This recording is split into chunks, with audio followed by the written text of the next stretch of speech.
Assalamu alaikum everyone. This is your host Sana Sharif. Welcome back to our show Smart Games Academy. Viewers, आज हम लेकर आए हैं आपके लिए एक बहुत ही इंटरेस्टिंग सा टॉपिक और हमारे एक नए मेहमान के साथ। हमारा आज का टॉपिक है एटीट्यूड मैनेजमेंट। हम देखते हैं कि हमारे सराउंडिंग में आजकल इतनी पैनिक हो गया है कि हम अपने एटीट्यूड को मैनेज नहीं कर पाते। डिफरेंट सिनेरियोज में हमें डिफरेंट इश्यूज नजर आते हैं। तो चलिए वेलकम करते हैं अपने आज के गेस्ट को, मिस्टर मोहम्मद सकलैन साहब। Please welcome him. अस्सलाम अस्सलाम वालेकुम। वालेकुम सर। वालेकुम वालेकुम अस्सलाम। अस्सलाम। क्या हाल है सर आपके? अल्हम्दुलिल्लाह, हाउ आर यू? अल्हम्दुलिल्लाह। सर, मैं चाहूंगी कि हम अपने सेशन को प्रोसीड करने से पहले आपके बारे में थोड़ा सा जानें और हमारी ऑडियंस जो है वो आपके बैकग्राउंड से फेमिलियर हो जाए। Okay. Should I start? जी बिल्कुल। Okay. Well, my name is Mohammed Saklan, and I've been working in a banking industry since last 7.5 years. And banking industry में काम मैं कर रहा था तो मुझे होता था कि यार क्या करना चाहिए मुझे ज़िंदगी में, क्या मैं वही कर रहा हूँ जो मुझे करना चाहिए। तो I started reading books back in 2017, you can say 3 साल पहले मैंने बुक्स पढ़ना स्टार्ट की। तो 3 साल पहले जब बुक्स पढ़ना स्टार्ट की तो पता चला कि बुक्स पढ़ना अच्छा लगता है। उससे पहले यही नहीं पता था कि बुक्स पढ़ना अच्छा लगता है। तो जब बुक्स पढ़ना स्टार्ट की तो जब आप बुक्स पढ़ते हैं या कोई भी आप कॉन्शियसली कोई चीज़ आप अपने जहन में डालते हैं ना, तो वो फिर प्रोसेस करती है आगे जाके, फिर वो आपको सोचने पे मजबूर करती है कि आप क्या कर रहे हैं। तो after then I started to reading books and listening to audio tapes, the world top speakers and the coaches and trainers, और उन्होंने जहन जो है वो वाकई खोल दिया कि जिंदगी में और भी बहुत कुछ है करने के लिए। सिर्फ जो है वो एक रूटीन नहीं होना चाहिए कि सुबह उठ के चले जाना है, फिर शाम को वापस आ जाना है और सब कुछ तेजी में करना है और फिर जल्दी से आके सो जाना है, फिर अगले दिन सुबह तेजी से वही सब करना है। तो ये सारी चीजें जब सोचने का मौका मिला तो ये सब मैंने करना शुरू किया। मास्टर्स मैंने एक ऑलरेडी किया हुआ था कराची यूनिवर्सिटी से, फिर एमबीए मेरा भी चल रहा है, लास्ट सेमेस्टर है मेरा, मैनेजमेंट ह्यूमन रिसोर्स मैनेजमेंट में मैं कर रहा हूँ वो। और उसके साथ साथ फिर ये बुक्स एंड जहाँ भी मौका मिलता है कोई गेस्ट अपीयरेंस का या जो भी स्टेज अपीयरेंस का कोई भी मौका मिलता है तो मैं ज़रूर उस अपॉर्चुनिटी को अवेल करता हूँ। And I would definitely like to thank you guys, smart games academy, कि आप लोगों ने मुझे इनवाइट किया और जो स्टांस आप लोगों ने इस वक्त लिया हुआ इस सिचुएशन में, दैट इज एब्सोल्यूट अमेजिंग, क्योंकि सारी चीज़ें चेंज हो रही हैं, लोगों को अपनी सारी चीज़ों को, बिजनेसेस को ट्रांसफॉर्म करना पड़ा है, लेकिन एजुकेशन के बारे में कोई भी नहीं सोचता कि एजुकेशन को ट्रांसफॉर्म किया जाए। तो जब बाकी सारी चीज़ें तब्दील हो रही होती हैं, drastic change is right now going in the world, तो डेफिनेटली ज़रूरी है कि एजुकेशन पे भी कुछ चेंज किया जाए, जो आप लोग कह रहे हैं। It's a very good sign and I would like to thanks to miss Sana and miss Ibrahim Shabir that they are doing a very good job. Well, that's my introduction and of course a thanksgiving to these guys. Thank you so much sir. चलते हैं अपने topic की तरफ।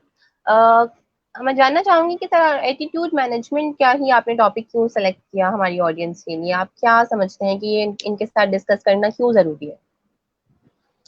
Attitude management basically बचपन से ना ये जुमला हम बहुत ज़्यादा सुनते हैं कि इसका एटीट्यूड ठीक नहीं है, या आप किसी स्कूल में बच्चों के राइट। बारे में भी ये सुनते हैं एटीट्यूड ठीक नहीं है, घर में भी बच्चे तो यही कहते हैं कि इसका एटीट्यूड ठीक नहीं है, या कोई बहुत ज़्यादा एरोगेंट टाइप का लगता है तो आप कह देते हैं जी इसमें बहुत एटीट्यूड है। तो एटीट्यूड का वर्ड ही हम गलत यूज़ करते हैं। दूसरा, हम ये कह तो देते हैं कि एटीट्यूड ठीक नहीं है, एटीट्यूड है क्या और उसको ठीक कैसे करना है ये ना स्कूल में पढ़ाया जाता है ना घर पे कोई बताता है। ये कोई नहीं बताता। राइट। हाँ, एटीट्यूड को ठीक कैसे करना है एक्चुअली एटीट्यूड है क्या चीज। तो उसके लिए मैं बताता हूँ कि एटीट्यूड बेसिकली स्टार्ट में मैं बताता हूँ कि एटीट्यूड है क्या, क्योंकि this is the most important thing. जब तक आपको पता नहीं है कि एटीट्यूड है क्या, आप उसको अच्छा या बुरा कहते रहें कोई फर्क नहीं पड़ेगा। तो राइट। एटीट्यूड बेसिकली होता ये है, एक 3 पार्ट्स होते हैं, जो भी काम हम अंजाम देते हैं उसके 3 हिस्से होते हैं। पहला हिस्सा होता है जो इन्फॉर्मेशन हमारे दिमाग में जाती है। ऑडियंस से मैं कहूंगा अगर उनके पास पेन और पेपर हो और वो नोट कर सकें इस चीज को, तो जरूर नोट करें, क्योंकि मैंने इनकी किताबों में पढ़ के जब सीखा ना, तो ये है बड़ी कॉमन चीज है, लेकिन ये सिखाई नहीं जाती, कहीं बताई नहीं जाती। तो 3 पार्ट्स हैं।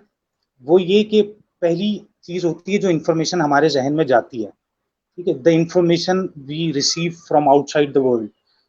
अब वो इन्फॉर्मेशन कुछ भी हो सकती है, आप टीवी देखते हैं वो इन्फॉर्मेशन आपके दिमाग में जा रही है, आप बुक पढ़ते हैं वो इन्फॉर्मेशन आपके दिमाग में, आप सोशल मीडिया यूज करते हैं वो इन्फॉर्मेशन आपके दिमाग में जाती है। सेकंड पार्ट होता है उस इन्फॉर्मेशन को प्रोसेस करना। वो इन्फॉर्मेशन जो आप प्रोसेस करते हैं ना, that is actually attitude, how you perceive those things, the information you receive. जो इन्फॉर्मेशन आपको हासिल हुई है उसके बारे में आप सोचते कैसे हैं, क्योंकि जब वो आप प्रोसेस करते हैं वही एटीट्यूड आपका बिहेवियर बन जाता है। हम जो बेसिकली कह रहे होते हैं कि इसका एटीट्यूड नहीं है, वो एटीट्यूड ठीक नहीं है, वो बेसिकली बिहेवियर होता है उस बच्चे का। वो उसका रवैया देख के हम कह रहे होते हैं कि इसका एटीट्यूड ठीक नहीं है, क्योंकि वो बिहेवियर जो है वो उस एटीट्यूड के नतीजे में ही सामने आता है। तो ये समझना बड़ा जरूरी है कि एटीट्यूड एक्चुअली है क्या।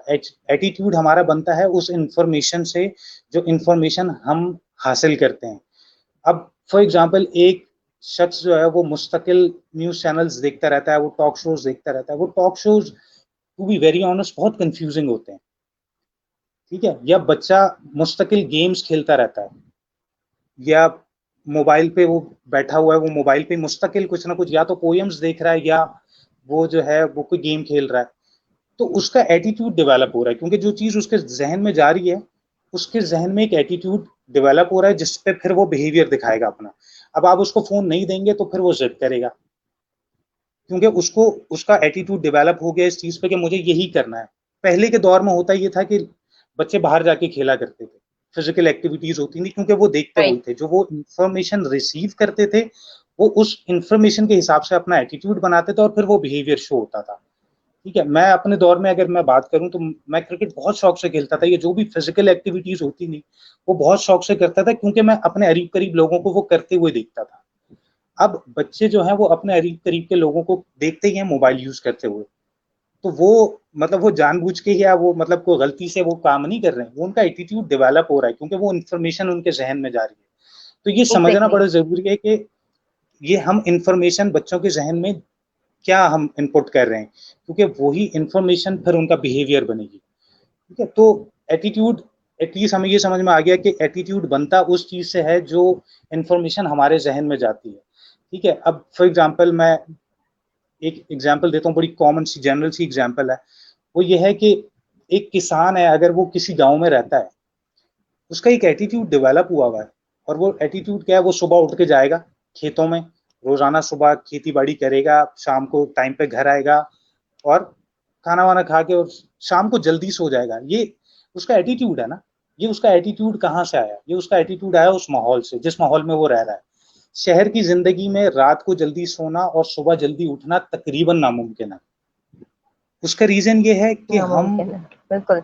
हाँ, हम क्योंकि हम एनवायरमेंट की देख रहे हैं ना, कि रात में भी मतलब देर तक जागना ही है। क्यों जागना है? क्योंकि रात में जो अच्छे प्रोग्राम्स है वो रात में आते हैं, तो वो हम रात में प्रोग्राम्स देखेंगे, फिर सुबह जल्दी नहीं उठ सकते क्योंकि रात को देर से सोए। अच्छा, ये जब बच्चा वो देखेगा कि रात में जो है वो देर से सोया जाता है और सुबह जल्दी उठा जाता है, वो उस गांव वाले लड़के की तरह अपना एटीट्यूड नहीं बना सकता कि मैं रात को जल्दी सो जाऊं और मैं सुबह सुबह उठ जाऊं।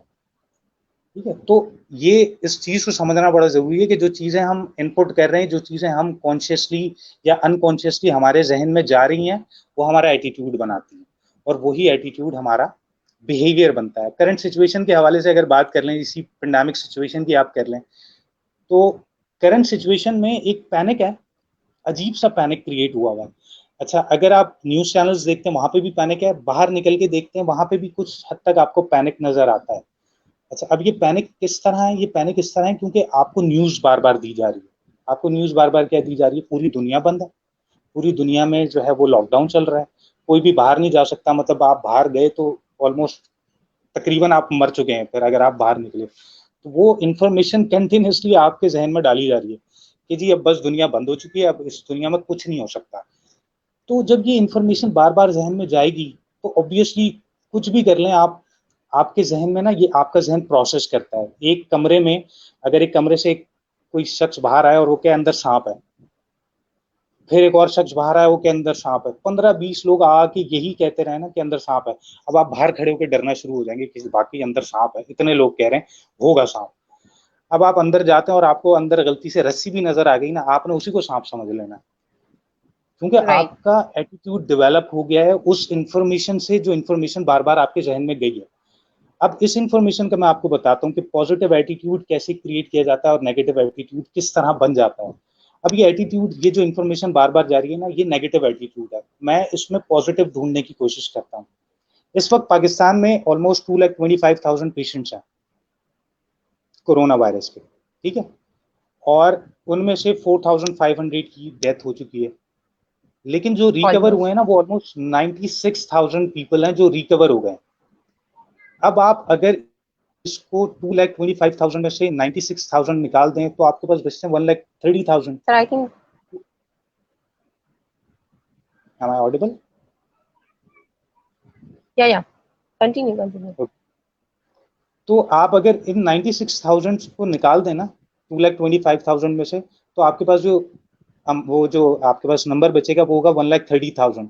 लेकिन स्टिल जो आपको न्यूज चैनल जो बता रहे हैं और जो वेबसाइट पे शो हो रहा है ना, वो हो रहा है 2,25,000। इसका मतलब देखने से ही लग रहा है कोई रिकवर शायद हो ही नहीं रहा। या तो आप कोरोना में होंगे और उसके बाद फिर आपकी डेथ है, बस, और कोई दूसरा रास्ता इसमें नहीं है। ठीक है, ये मोस्ट इंफॉर्मेशन। जी जी। सर मोस्ट प्रोबेबली यही देखा जा रहा है कि सिर्फ नेगेटिविटी ही फैलाई जा रही है हर तरफ। एग्जैक्टली तो ये नेगेटिविटी जब इनपुट होती है जहन में, तो वो पॉजिटिव एटीट्यूड नहीं बनाएगी। नहीं बनाएगी। क्लियर। इसी चीज पे हमारा सेशन है कि उसको पॉजिटिव करना कैसे है, क्योंकि हर तरफ नेगेटिविटी है। इस पे एक विक्टर फ्रैंकल की बुक है मैन सर्च फॉर मीनिंग, उसमें उसने बात की how does our mind work, और उसने इतनी सिंपल और इतनी खूबसूरत एग्जाम्पल दी है उसमें कि उससे बेहतर एग्जाम्पल जहन की हो नहीं सकती कि जहन हमारा काम कैसे करता है। और वो कहता है आपका जहन बिल्कुल एक गार्डन की तरह काम करता है। एक खूबसूरत सा गार्डन होता है, ये जहन बिल्कुल एक खूबसूरत से गार्डन की तरह है। अब आप जरा इमेजिन कीजिएगा कि गार्डन कैसे काम करता है, और एग्जैक्टली इसी तरह हमारा जहन काम करता है। गार्डन काम इस तरह करता है कि एक बहुत खूबसूरत सा गार्डन है, मैंने 4 महीने या 5 महीने उस गार्डन पे कोई ध्यान नहीं किया, ना मैंने उसको पानी दिया, ना वहां पे जो उगने वाले जंगली पौधे थे ना मैंने उनको हटाया। क्या लगता है 1 साल बाद उस खूबसूरत से गार्डन का क्या हाल हुआ होगा? ऑब्वियसली उस ऑलमोस्ट खूबसूरत से जंगल बन गया गार्डन, होगा। जंगल बन गया होगा, मतलब। और जंगल में होता क्या है, जंगल में मतलब सिर्फ वो एक मट्टी नहीं बची होगी, वहां पे झाड़ियां निकल आई होंगी। ठीक है, अब राइट। माइंड को रिलेट करने की कोशिश करें इससे कि मैंने अपने जहन पे कब से काम नहीं किया, कॉन्शियसली मैंने कब से इसमें कोई पॉजिटिव चीज इनपुट नहीं की। तो जिस तरह झाड़ियां उगाती है ना, जहन में नेगेटिव थॉट्स आते हैं। जिस तरह झाड़ियों को निकालने के लिए कोई मेहनत नहीं करनी पड़ती, झाड़ियों को उगाने के लिए कोई मेहनत नहीं करनी पड़ती, आप गार्डन का ध्यान रखना छोड़ दें, झाड़ियां अपने आप निकल आएंगी। इसी तरह जहन का ध्यान रखना छोड़ दें, नेगेटिव थॉट्स अपने आप आएंगी। ये दुनिया में जंग जो है ना, नेगेटिव पॉजिटिव, अच्छा बुरा, ये जंग जब से इंसान इस दुनिया में आया उस वक्त से चल रही है। और इसमें खास बात यह है कि अच्छाई करने के लिए आपको एफर्ट करनी पड़ती है, और बुराई के लिए अगर आप सिर्फ बैठ जाएं तो बुराई अपने आप होती है। ठीक है, तो गार्डन में, जिस तरह गार्डन में आपने अगर ध्यान नहीं दिया तो गार्डन जंगल बन गया। इसी तरह अगर मैं अपने जहन का सोचूं कि मैं अगर 28-30 साल की उम्र का हो गया हूं और मैंने 28-30 साल से अपने जहन पे कोई ध्यान नहीं दिया है, तो वो जंगल किस हाल को पहुंच गया होगा। कि मैं अगर अब उसको दोबारा गार्डन बनाना भी चाहूं तो मुझे कितनी मेहनत करनी पड़ेगी उसके लिए। तो गार्डन को जब आप दोबारा, जंगल को जब आप दोबारा गार्डन बनाना चाहते हैं, तो उसके लिए आपको पहले नेगेटिव थॉट्स को खत्म करना होता है, और उसके बाद आपको दोबारा बीज बोने होते हैं, ताकि वो फिर अच्छे पौधे और अच्छे दरख्त निकलें जो दूसरों को भी फायदा पहुंचाएं और मुझे भी फायदा पहुंचाएं। इसी तरह जहन में जब नेगेटिव थॉट्स इतनी ज्यादा आ जाती हैं, तो पहले उन नेगेटिव थॉट्स को खत्म करना होता है। और इन नेगेटिव थॉट्स को खत्म करने का तरीका यही है कि आप कॉन्शियसली ना कुछ पॉजिटिव अपने जहन में, अपने दिमाग में डालें। अगर हम एवरेज हम कहें कि हफ्ते में कितना वक्त हम गुजारते हैं, जब हम कहते हैं कि आज हमारे जहन का वक्त है, ये 1 घंटा 1.5 घंटा हम अपने जहन में कुछ पॉजिटिव इनपुट करेंगे। मेरे ख्याल से किसी से भी ये सवाल पूछे ना, तो वो शायद कहेगा कि मतलब कभी ध्यान देके तो ऐसा नहीं किया। वो कोई वीडियो अगर आ गई हो यूट्यूब पे फेसबुक पे अच्छी सी, तो वो देख ली। ठीक है, तो इसके लिए सर मेरा जरूरी है कि ख्याल है कि कॉन्शियसली। वो वीडियोस भी अब पूरी पूरी प्रॉपर जो है वो देखी नहीं जाती, स्क्रॉल कर दी नहीं देखी जाती है, जाती। उनकी स्टार्टिंग दिखते ही, क्योंकि नेगेटिविटी इतनी एग्जैक्टली इनपुट है, वो सब कहते हैं ये किताबी बातें हैं। पॉजिटिविटी को एग्जैक्टली तकरीबन फिक्शंस का नाम देकर जो है वो इग्नोर कर दिया जाता है। बिल्कुल, मैं बिल्कुल एग्री करूंगा आपकी इस बात से, क्योंकि अब जो है ना वो यही हो गया कि कोई वीडियो अच्छी आ भी जाती है तो उसको जल्दी से स्क्रॉल कर देते हैं। अच्छा, फेसबुक और इसका भी मैं आपको बताता हूँ कि फेसबुक और इस पे जो लोग हायर होते हैं ना, वो कहलाते हैं अटेंशन इंजीनियर्स। अच्छा, उन अटेंशन इंजीनियर्स का काम ये होता है कि इसको फेसबुक को या जो भी जितनी भी सोशल मीडिया है ना, इसको आपने एडिक्टिव बनाना है, ऐसा जैसा अल्कोहल और ड्रग्स होते हैं।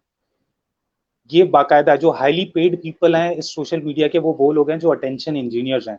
उनको पैसे इस बात के दिए जाते हैं कि इस पे बस इस तरह कर दो कि लोगों की ना नजर ना हटे इससे।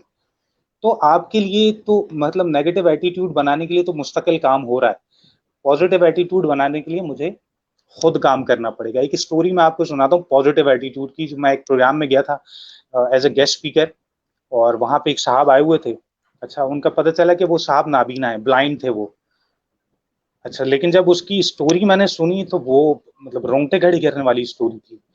एक होता है कि बंदा पैदाइशी नाबीना हो, पैदाइशी ब्लाइंड हो, तो उसके लिए एक अलग कैटेगरी होती है और एक अलग चीज में आप रखेंगे। एक होता है जो बच्चा नॉर्मल था बिल्कुल, उसने 6 या 7 क्लास तक बिल्कुल नॉर्मल पढ़ा है स्कूलों में।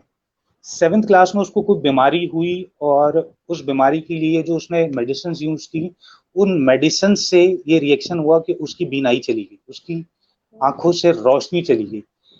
अब इमेजिन करें, एक बच्चा जो कल तक देख रहा था आज उसको नजर नहीं आ रहा, कितना मुश्किल होगा। अब ये सिर्फ उस बच्चे के लिए मुश्किल नहीं है, ये मुश्किल है उसकी माँ के लिए भी, कि क्या किया जाए अब।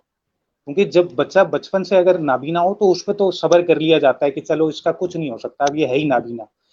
लेकिन एक बच्चा जो कल तक देख रहा था, बिल्कुल सही पढ़ने जाता था, अब वो नाबीना हो गया, अब क्या किया जाए।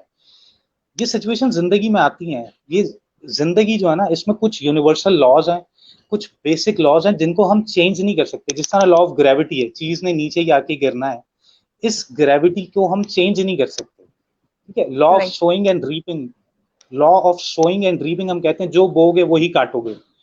आम की गुठली लगा के अंगूर का दरख्त नहीं निकलता, सबको पता है, ये यूनिवर्सल ट्रूथ है कि आम की गुठली अगर लगाइए तो आम निकलना है। इसी तरह law of cause and effect है। Law of cause and effect ये कहता है कि एक शख्स रोजाना होता है, अच्छा रूटीन है उसका, रोजाना जिम जाता है, एक्सरसाइज करता है, 10 साल से एक्सरसाइज कर रहा है, तो ऐसा नहीं हो सकता कि वो ओवरवेट हो या वो मतलब आउट ऑफ शेप हो। उस बंदे की फिजिक आपको नजर आएगी कि हाँ यार ये बंदा ना कुछ करता होगा, इसका एक रूटीन बना हुआ है, ये वर्कआउट वगैरह करता है। लेकिन एक बंदा जो कोई वर्कआउट नहीं करता, वो रोजाना बस खाता है, सुकून से आके सो जाता है, फिर सुबह उठता है, वही सारे काम करता है, फिर सो जाता है, उसका आउट ऑफ शेप होना बिल्कुल नेचुरल है।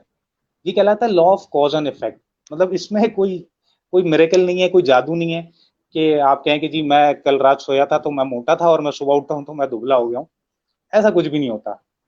जो लाइफ है इसके सिंपल लॉज हैं, और ये उन्हीं लॉज पे चलती है। बिल्कुल साइंस ने भी जो लॉज दिए हैं वो यूनिवर्सल लॉज हैं। लॉ ऑफ मोशन, अगर कोई चीज बाहर से कोई आपके ऊपर फोर्स ना हो तो चीज जो मोशन में है वो मोशन में ही रहेगी। ठीक है, every action has its own reaction. ये सारी चीजें बिल्कुल कॉमन है, लेकिन हम हमारा एटीट्यूड ये बन गया है, और जो इन्फॉर्मेशन हमें दी गई है वो एटीट्यूड ये बन गया है कि बस जल्दी से कुछ हो जाए। एड्स की मैं अगर एग्जांपल दूं, मतलब एक कॉमन ऐड है वो थोड़ा सा मतलब मैं वर्कशॉप्स में मैं जाके ना एग्जांपल देता हूँ कि हमारा एटीट्यूड डेवलप कैसे किया जा रहा है। फेयर एंड लवली की एग्जांपल लें। फेयर एंड लवली को लोग यूज करते हैं, अब तो मर्दों ने भी बहुत ज्यादा यूज करना शुरू कर दिया। वो उनका क्लेम क्या है, 6 हफ्तों में रंग गोरा। मतलब ये, अब जब ये पता चल जाएगा कि मैं 6 हफ्ते में गोरा हो जाऊंगा, तो इसका मतलब आपका एटीट्यूड बनाया जा रहा है कि जल्दी से कुछ हो जाए। ठीक है, या जो भी स्कीम्स लाई जाती हैं वो स्कीम्स इस तरह की लाई जाती हैं कि अब 40 डे चैलेंज आ गया वर्कआउट में, 40 दिन की चैलेंज में आपको जी वो बिल्कुल फिट कर देंगे, फिर 40 दिन बाद क्यूरियोसिटी में क्या डेवलप करना। कर दी गई है। एग्जैक्टली exactly, तो वो जल्दी वाली जो फिलोसफी डेवलप हो गई है ना, उसने इस एटीट्यूड को सबसे ज्यादा नुकसान पहुंचाया है। अब मैं वापस आता हूँ उस कहानी की तरफ। उसकी वालदा ने, अब ये हो गया ना, अब इसको चेंज नहीं किया जा सकता। वो उसने मेडिसिन खाई, उस मेडिसिन से उसकी बीनाई चली गई। Law of cause and effect की जो मैं बात कर रहा हूँ, एक कॉज था, उसका इफेक्ट नजर आया कि उसकी बीनाई चली गई। अब या तो बैठ के रोते रहे सारी जिंदगी, ठीक है, लोग सिंपैथी भी करेंगे कि यार ये गलत हो गया इनके साथ, मतलब बच्चा अच्छा खासा था, सही था बिल्कुल, और अब जो है इसकी बिनाई चली गई। लोग जो है ना तरस भी खाने लग जाते हैं फौरन, लेकिन उन्होंने तरस ना अपने ऊपर खाया ना लोगों की बातों पर ध्यान दिया। उन्होंने उस बच्चे को दोबारा एडमिशन दिलाया फर्स्ट क्लास से नाबीना स्कूल में, जो नाबीना बच्चों का स्कूल होता था, ब्लाइंड चिल्ड्रंस का जो स्कूल होता था, स्पेशल उसमें स्कूल। दोबारा एडमिशन, एग्जैक्टली उसमें दोबारा एडमिशन दिलाया और उस बच्चे ने पहली क्लास से दोबारा सीखना शुरू किया। Cut the long story short, वो बच्चा अब मास्टर्स इन इंग्लिश है और उस वो इंग्लिश का प्रोफेसर है। मैं जब उनसे मिला तो मैं मतलब मेरे पास अभी भी अल्फाज नहीं है कि मैं उस स्टोरी को कैसे बयान करूं कि इस सारे सिनेरियो के बाद उसमें मास्टर्स किया इंग्लिश में, फिर अब वो प्रोफेसर है, वो इंग्लिश पढ़ाते हैं। अच्छा, उसके अलावा वो शायर भी हैं, वो मनकबतें नातें लिखते भी हैं और वो खुद पढ़ते भी हैं और बहुत खूबसूरत आवाज है। डॉन पे उनकी एक डॉक्यूमेंट्री भी आई थी, अगर आप लोग सुनना चाहें तो। उनको जैन उनका नाम है। वो अगर आप कोशिश करें तो वो शायद मिल जाएगी आपको स्टोरी। बहुत इंस्पायरिंग स्टोरी है और यहाँ पे ना एटीट्यूड पता चलता है कि एटीट्यूड क्या है। उनकी वालदा ने उस बच्चे के जहन में एटीट्यूड ऐसा डाल दिया, वो अब जिंदगी में ना कुछ भी हो जाए कभी भी नहीं हारेगा। इससे मुश्किल सिचुएशन नॉर्मली नहीं हो सकती। एक होता है कि आपकी जॉब चली गई, आपको कोई छोटा मोटा एक्सीडेंट हो गया, ठीक है, कोई क्राइसिस आ गया, ये सारी प्रॉब्लम्स एक जगह। एक शख्स जो देख रहा था अब नहीं देख सकता, इससे बड़ी प्रॉब्लम मेरे ख्याल से नहीं हो सकती। इस प्रॉब्लम से निकलने के लिए पॉजिटिव एटीट्यूड का होना बहुत जरूरी है। यही बात है कि हम प्रॉब्लम्स डिस्कस करते रहते हैं, लेकिन क्योंकि पॉजिटिव एटीट्यूड नहीं होता तो उस प्रॉब्लम के सोल्यूशन तक हम नहीं पहुंच पाते। और सोल्यूशन तक आप जब तक नहीं पहुंचेंगे जब तक आप अपने एटीट्यूड को पॉजिटिव नहीं करेंगे। और एटीट्यूड को पॉजिटिव करने के लिए मैं आगे भी डिफाइन करूंगा, अपने जहन में consciously positive information, positive data, positive news, कोई भी चीज इस तरह की जो आपके जहन पे पॉजिटिव असर डाले, उसको हासिल करना बहुत जरूरी है। अच्छा, ये तो बात हो गई how does our mind work. इस एटीट्यूड की कुछ बीमारियां हैं जो हम कह सकते हैं कि नेगेटिव साइड जो है हमारे एटीट्यूड का, वो कुछ बीमारियां हैं। जिम रॉन अपने प्रोग्राम में एक the day that has change his life, ये प्रोग्राम उसमें एक किया था जिम रॉन ने, बहुत जबरदस्त मोटिवेशनल स्पीकर है। उसमें उन्होंने डिस्कस की थी द डिजीजेस ऑफ एटीट्यूड। अच्छा, ये टॉपिक ऐसा है, मैंने आज तक कई सारे स्पीकर्स को सुना, कई सारे ट्रेनर्स को सुना, कई सारे कोचेस को सुना, कोई भी डिजीजेस ऑफ एटीट्यूड की बात नहीं करता। उन्होंने ये टॉपिक जो है एक अलग उन्होंने कहा कि ये डिजीजेस हैं, ये बीमारियां हैं एटीट्यूड की। क्योंकि जब तक आप प्रॉब्लम को आइडेंटिफाई नहीं करेंगे या बीमारी को आइडेंटिफाई नहीं करेंगे, आप दवाई नहीं कर सकते उसकी। ठीक है, तो ये डिजीज ऑफ एटीट्यूड है, 7 डिजीजेस हैं, 7। तो अगर कोई ये नोट करना चाहे तो प्लीज जरूर नोट कीजिएगा। इसमें सबसे पहली डिजीज है सर सर, डिजीजेस की तरफ जाने से पहले मैं आपसे यहाँ पर एक क्वेश्चन करना चाहूंगी। हमारी ऑडियंस में क्वेश्चन आया है, when we have everything negative around us, then how to focus to get a positive around us? इसको मेरा अच्छा, ख्याल है यहाँ क्लियर करते चले। एग्जैक्टली अच्छा, ये क्वेश्चन सुन के अब आप मैं क्वेश्चन को थोड़ा इलेबोरेट करता हूँ। When you have everything negative around yourself, इस सेंटेंस में कितनी नेगेटिविटी है। मैं डिस्करेज नहीं कर रहा, मैं सिर्फ सेंटेंस पे गौर करने को कह रहा हूँ। मतलब आप ये कह रहे हैं कि सराउंडिंग में कोई पॉजिटिव चीज है ही नहीं। How is it possible? Books नहीं सर है यहाँ अवेलेबल बात लाइब्रेरीज में। मैं भी यही इसी तरह से इसको एक्सप्लेन करना मैं क्लियर चाहूंगी करता कि ऑलराइट, हूँ। कि जब हमें वही जी जी वाली बात है जी। कि जिस तरह आपने इसको क्लियर किया था कि न्यूज़ चैनल्स के थ्रू भी जो है वो नेगेटिविटी फैलाई जा रही है। अगर हम किसी गैदरिंग में बैठ रहे हैं, किसी वर्क प्लेस पर अगर हम काम करते हैं, तो जहाँ भी डिस्कशन हो रही है वहाँ नेगेटिविटी को ही हाईलाइट किया जा रहा है। बात ये नहीं है कि पॉजिटिविटी है नहीं, लेकिन वो दिखाई नहीं जा रही या दिख नहीं रही। क्योंकि कोई भी इस वक्त जो है वो इस सिचुएशन में मेरा नहीं ख्याल कि अच्छा, पॉजिटिविटी को लेकर चलेगा। तो हम यहाँ पर किस तरह से पॉजिटिविटी डेवलप कर सकते हैं? वो एग्जैक्टली वो जो आप कह रहे हैं ना कि नेगेटिविटी इतनी ज्यादा है वर्क प्लेस पे या सराउंडिंग्स में, वो नेगेटिविटी पे ध्यान मेरा पता है कब जाता है। वो नेगेटिविटी पे ध्यान मेरा जब जाता है जब मुझे ये खुद ना पता हो कि मैंने क्या करना। एक मैं एग्जांपल देता हूँ। एक साहब थे, एक ऑफिस में वो जॉब करते थे। अच्छा, बड़ी मैं कोशिश करूंगा सिंपल एग्जांपल्स दूं क्योंकि जो स्टूडेंट्स होते हैं जो और जो टीचर्स हैं वो भी मतलब कॉर्पोरेट लेवल की भी एग्जांपल अगर मैं दे रहा हूँ तो कोशिश करूंगा इनको सिंपल वर्ड्स में दूं।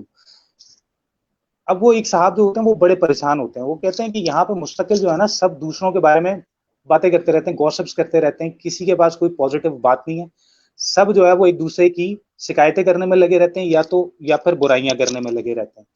तो वो ये इस चीज से परेशान हो गए, वो कहता है मैं रिजाइन कर रहा हूँ इस जगह से और मैं नहीं कर सकता इस जगह पे काम।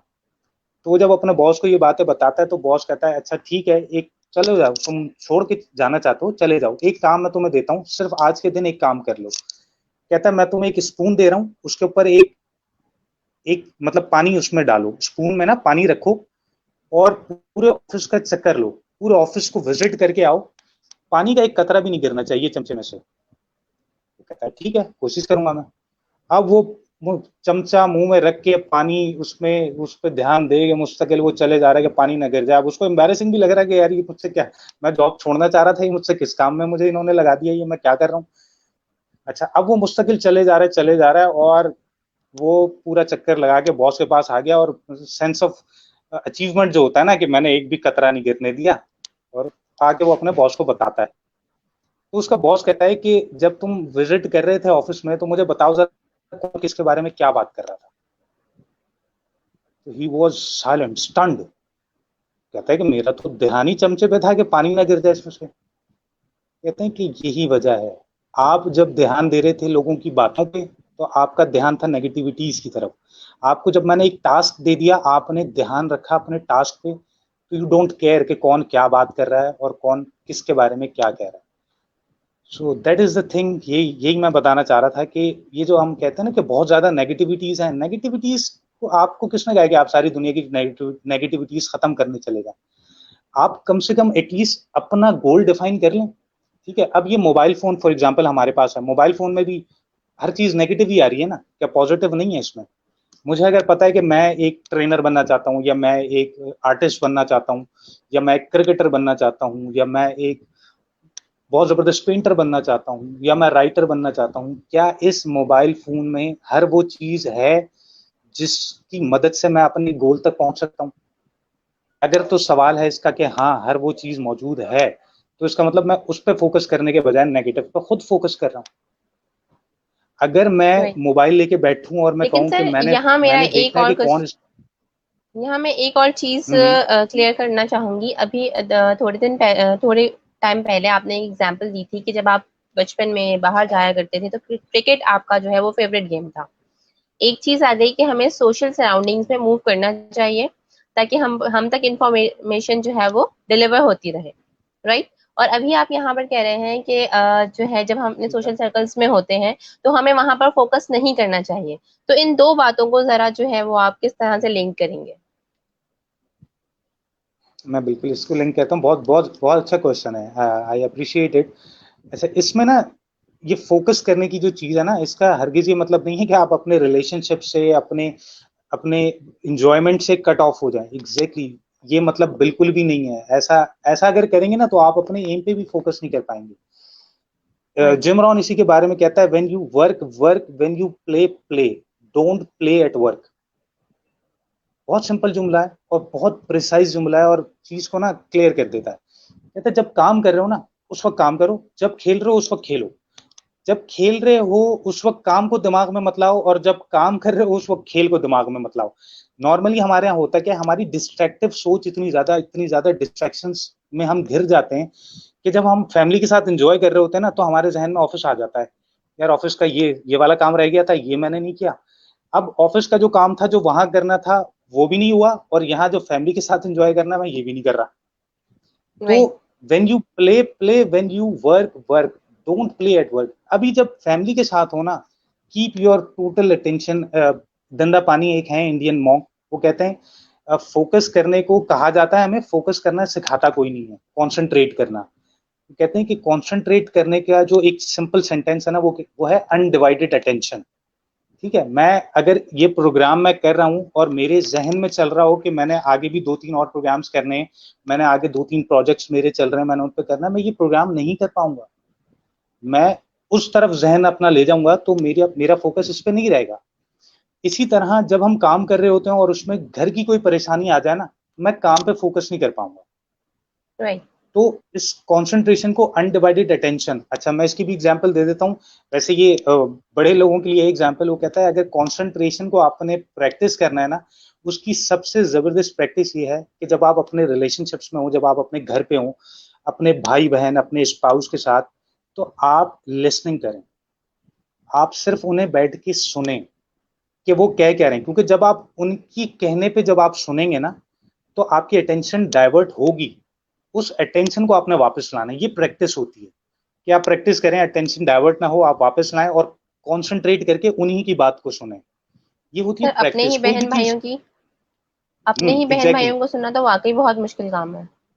बंदा बाहर अपने तो फिर बहन भी किसी को भाइयों को सुन भी, लेता है। अपने स्पाउस को भी, ये सारी चीजें बहुत डिफिकल्ट हैं। अच्छा, मैंने क्योंकि जब ये पढ़ना शुरू किया तो मैंने प्रैक्टिस करना शुरू किया, और प्रैक्टिस करने के बाद पता चला कि वाकई बहुत डिफिकल्ट है।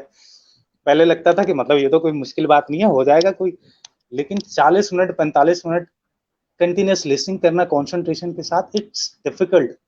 मैं ये नहीं डिफिकल्ट कह है। रहा कि इट्स इम्पॉसिबल, बट सिंपल है। आपने कुछ भी नहीं करना, आपको जहन को सिर्फ ये बताना है कि अभी इस वक्त प्रेजेंट में यहाँ पे जो बात हो रही है उस पर ध्यान देना है। और ये होगा तभी जब आप प्रैक्टिस करेंगे। एक दिन में वही वर्कआउट करके आपका बॉडी शेप नहीं नहीं है। बन जाता। इसी तरह कोई भी चीज एक दिन में करने से नहीं होगी ओवरनाइट सक्सेस को। ये जो फेयर एंड लवली वाला ऐड है ना, 6 हफ्ते में, तो ये वाली थिंकिंग हमें खुद निकालनी पड़ेगी, क्योंकि ये तो कंटिन्यूसली, अभी ये 6 हफ्ते का करना है, वो 6 दिन का फिर 6 घंटे का भी कर देंगे। तो वो तो कंटिन्यूसली आपको डिस्ट्रैक्ट कर रहे हैं कि आप जो है वो किसी तरह भी ना शॉर्ट टर्म चीज पे आ जाए। लेकिन आपको अल्लाह ताला ने अकल दी है, अल्लाह ने हमें अकल दी है कि हम खुद सोचें कि क्या वाकई ये हो सकता है। अगर तो इतना ही सब आसान होता तो फिर दुनिया में सभी बहुत पॉजिटिव रह रहे होते। इतनी राइट। नेगेटिविटीज होने की वजह यह है कि हमें पॉजिटिव कोई सिखा नहीं रहा। सिखा नहीं रहा का मतलब ये नहीं है कि मैं सीख नहीं सकता, कि करना मैंने खुद है। ठीक है, मुझे कोई भी बहुत अच्छा ट्रेनर हो, वो मुझे एक्सरसाइजेस की बहुत सारी टिप्स दे के चले जाए, मेरे मसल्स डेवलप नहीं होंगे जब तक मैं एक्सरसाइज नहीं करूंगा। वही। ठीक है, तो इसी तरह मोटिवेशनल स्पीचेस सुनने से, ट्रेनिंग्स लेने से कुछ भी नहीं होगा जब तक मैं उसको अपनी लाइफ में प्रैक्टिस नहीं करूंगा। तो ये प्रैक्टिस करना बहुत जरूरी है। Are alright we sir. Clear with this बढ़ते क्वेश्चन? हैं डिजीज की तरफ। जी sir, thank you so yes. Much. Wonderful अच्छा, एग्जांपल्स डिजीज आए ऑफ हैं। Attitude, thank you so much. Disease of attitude में सबसे पहली डिजीज है इनडिफरेंस, वही जो आपने बात की है ना। जो अभी सवाल आया था, मैं कोशिश कर रहा था कि मैं उसको कहूं कि मेरे आगे टॉपिक में वो कवर हो रहा है, बट इट्स गुड कि क्वेश्चन आंसर्स होना भी जरूरी है।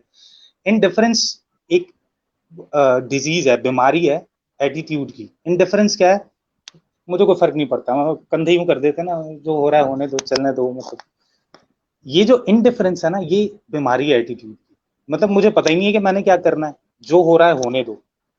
इसका मतलब ये कि मुझे वाकई मुझे क्लियर नहीं है कि मैंने अपनी जिंदगी में क्या करना है। अब एक गाड़ी में आपको दोस्त कहें कि जी हम पाकिस्तान टूर पे जा रहे हैं, तो मैं कंधे ऐसे करके कहूंगा चलो चलते हैं। तो इसका मतलब इसमें इंसान में एटीट्यूड का बड़ा शदीद प्रॉब्लम है। वो यही नहीं पूछ रहा कि कहाँ जाना है, कितने दिन लगेंगे, किस तरह जाएंगे, क्या फैसिलिटीज होंगी, कुछ नहीं पूछ रहा। चलो, ये जो इनडिफरेंस है, ये इनडिफरेंस हमें बताता है कि एटीट्यूड में जो है वो कुछ प्रॉब्लम है। अच्छा, ये प्रॉब्लम सॉल्व कैसे होती है इनडिफरेंस की? ये प्रॉब्लम सॉल्व ऐसे होती है कि मैं एक डायरेक्शन को सेट करूं। कि मैंने इस फॉर एग्जांपल अगर इसी तरह टूर पे जाने की हम बात कर रहे हैं, तो मैं एटलीस्ट डेस्टिनेशन सेट करूं कि मुझे इस्लामाबाद जाना है। तो मैं अपने एटीट्यूड को कम से कम उस तरह डेवलप करूंगा, मैं चीज़ों को उसी तरह तैयार करूंगा कि मैंने जाना है इस्लामाबाद की तरफ। लेकिन अगर मैं इनडिफरेंट हो जाऊं इस बारे में कि जहां जाना है चले जाओ, तो दैट मीन्स कि आप कहीं भी नहीं पहुंचेंगे। अच्छा, ये इनडिफरेंस जो है ये बहुत कॉमन है, और मतलब जरूरी नहीं है कि आप ये कोई इंसान बहुत अच्छा मोटिवेशनल स्पीकर हो तो उसमें ये चीज ना हो। ये हर इंसान में होती है। इन डिजीजेस का हरगिज ये मतलब नहीं है कि ये डिजीजेस आप अपनी जिंदगी से निकाल दें। वो कहते हैं कि जी कोई मोटिवेशनल स्पीकर होगा तो उसको शायद कभी नेगेटिव थॉट्स ही नहीं आते होंगे, वो नेगेटिव थिंकिंग नहीं करता होगा। ऐसा पॉसिबल नहीं है। उसको नेगेटिव थॉट्स आते हैं, लेकिन वो उसको हैंडल बहुत अच्छा करता है। ठीक है, इसी तरह जो बीमारी है, कोई भी आपको फिजिकल बीमारी भी हो जाती है, तो बीमारी का हरगिज ये मतलब नहीं है कि आप कोई ऐसी दवाई ले लें कि फिर अब आपको बीमारी ना हो। ऐसा नहीं होता। वो होता ये है कि बीमारी तो होती है, लेकिन आप उसको हैंडल बहुत अच्छी तरह से कर लेते हैं। लेकिन उसको बीमारी को राइट। समझना बहुत जरूरी है। तो इसी तरह इनडिफरेंस होना कि मुझे कोई फर्क पड़ रहा है, ये जो सब कुछ हो रहा है इससे क्या मैं अपने गोल की तरफ, अपने एक डायरेक्शन की तरफ मूव कर रहा हूँ या नहीं। अगर ये चीज नहीं आ रही मेरे जहन में, तो इसका मतलब है मैं इनडिफरेंट हूँ, मुझे कोई फर्क नहीं पड़ रहा। तो उसको आइडेंटिफाई करके ठीक करना बहुत जरूरी है। दूसरा होता है इनडिसीजन। इनडिसीजन में होता है ये फैसला ना करना। अच्छा, इसकी मैं एग्जांपल मैं देता हूँ कि फैसला करना भी तब आसान होता है जब मुझे पता हो कि मुझे क्या करना है, सही, वरना फैसला करना जिंदगी में बड़ा मुश्किल हो जाता है। एक छोटी सी एग्जांपल उसकी है कि एक बिल्डिंग, एक प्लैंक रखा हुआ है लकड़ी का एक तख्ता है फॉर एग्जांपल 50 फीट लंबा है और 1 फीट चौड़ा है, और मुझसे कहा जाए या किसी से कहा जाए कि आपने इस लकड़ी के तख्ते पे चल के जाना है और आपको 50,000 रुपए मिलेंगे। It's very easy task. जमीन पे एक लकड़ी का तख्ता रखा हुआ है, 50 फुट लंबा है, 1 फुट चौड़ा है, मुझे कोई बैलेंस करने की जरूरत नहीं, जमीन पे रखा हुआ है, मैं चलता हुआ चला जाऊंगा, 50,000 रुपए मिल जाएंगे। तो पहला डिसीजन मैं सबसे पहले ये लूंगा कि यार आसानी से 50,000 रुपए मिल रहे हैं, ले लेते हैं। लेकिन अगर यही तख्ता दो बिल्डिंग्स के बीच में रखा हो, जो दो बिल्डिंग्स जो है वो 50 मंजिला ऊंची हैं, उनके बीच में ये तख्ता रखा हुआ है और उस पर मुझसे कहा जाए कि अब आपने इस पर चलना है और 50,000 रुपए मिलेंगे, मैं कहूंगा रहना दो भाई, 50,000 रुपए अपने पास रखो, और 50,000 रुपए के लिए जान तो मैं नहीं दूंगा।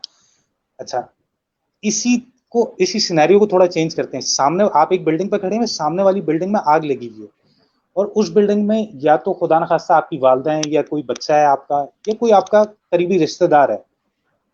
अब आपने डिसीजन लेना है कि आपने वहां जाके उनको बचाना है, तो क्या होगा डिसीजन? इंसान कहेगा जाना है। अब उसको आप 50,000 रुपए दें या नहीं दें, तो कहेगा ये जाना है। ये डिसीजन लेना इतना आसान क्यों हो गया उसके लिए? क्योंकि उसको क्लियर है कि किस वजह से जा रहा हूं। ठीक है, ये इन डिसीजन में जो सबसे बड़ी प्रॉब्लम होती है वो यही होती है कि मुझे क्लियर नहीं है कि मैं जा क्यों रहा हूं।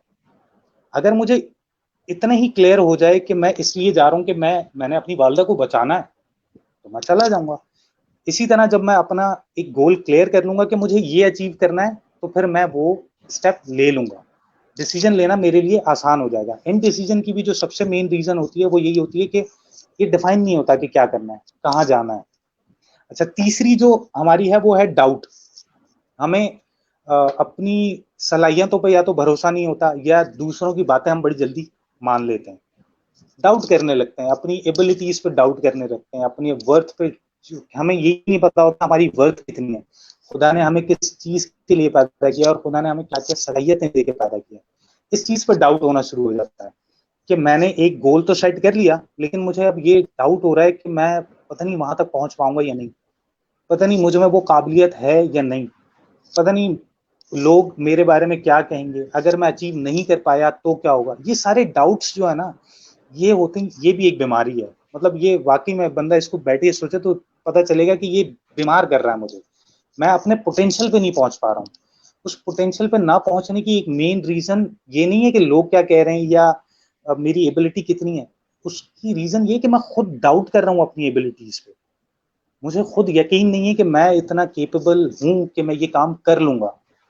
डाउट का होना भी कोई अननेचुरल चीज नहीं है, डाउट होते हैं, लेकिन यहीं पे तो इंसान की फिर काबिलियत काम आती है। पर अशरफुल मखलूकात जो उसको कहा गया है, वो इसलिए तो कहा गया है कि वो एक चीज का उसको डाउट होता है, लेकिन स्टिल वो बिलीव करता है, खुदा पे भरोसा करता है, अपने आप पे भरोसा करता है, और वो उसको अचीव करने की कोशिश करता है।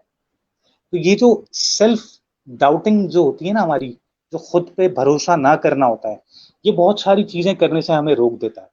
और एक सर्टेन स्टेज पे हम जाके कहते हैं कि हमने बड़ी कोशिश की थी ये करने की, और हम ये करना चाहते थे, लेकिन फिर ये हो गया। तो ये जो डाउट होता है ना, ये डाउट होता है जो फिर आपको जो है ना एक्सक्यूजेस करवाता है। और एक्सक्यूजेस का बेस्ट पार्ट जो होता है ना, वो ये होता है कि वो सारे वैलिड होते हैं। क्या जी मेरे पास फाइनेंसेस नहीं थे, मुझे सपोर्ट नहीं थी घर की तरफ से, ये सब वैलिड है, लेकिन क्या मैं खुद बिलीव करता था अपने ऊपर?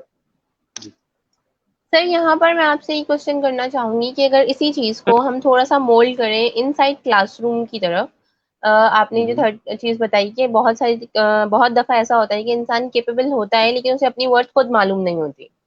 तो हम अगर एग्जैक्टली। बीइंग अ टीचर हम यहाँ पर हैं कहीं पर, हमारी ऑडियंस जो है हमारे पास स्टूडेंट्स होते हैं, तो उसमें ऐसी बहुत सारी ऑडियंस जो है वो हमारे पास होती है जिन जो लोग काम कर सकते हैं या करना चाहते हैं।